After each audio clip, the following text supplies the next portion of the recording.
let's say, the void or the matrix, and you put your nose in places that are not simple. You're not looking at yesterday's lunch, or you're not looking at even just like a presidential election, let's say ancient artifacts, things that are non-terrestrial, things that are very unique, let's say, types of life forms.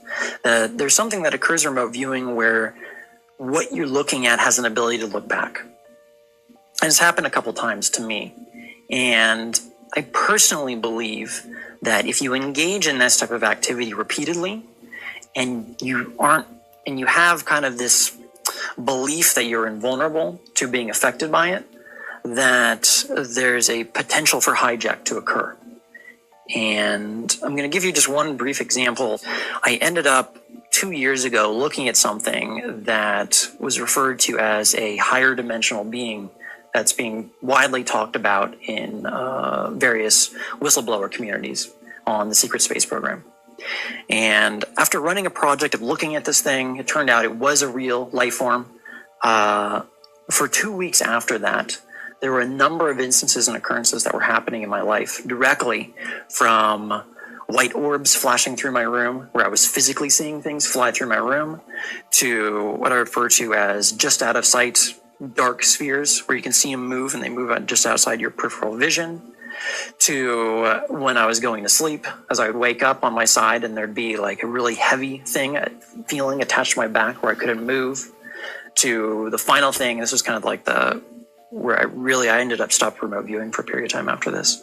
But there was an individual that at the time I used to take a number of walks back and forth to the beach before I'd sit down to do a remote viewing session. And on one of these, an individual was standing right there on the path. And as soon as I saw him, I had massive goosebumps go right up the back of my spine. And part of me told me that, okay, I should turn around, but don't do it because you don't want to let this individual know that you do know something's amiss with this. So I kept walking, and kind of long story short, I was able to, he tried to interact with me. I didn't really engage him. I kept down the path, and when I turned around, he was standing there with both of his arms to his side, looking at me kind of with like this dead face, like looking straight at me.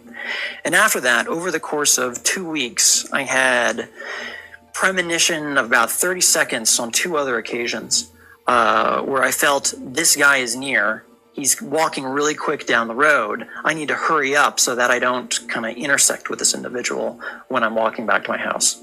And sure enough, I pick up the pace. I look to my right down the road, and there he is, buckling down the road, making a beeline straight for me.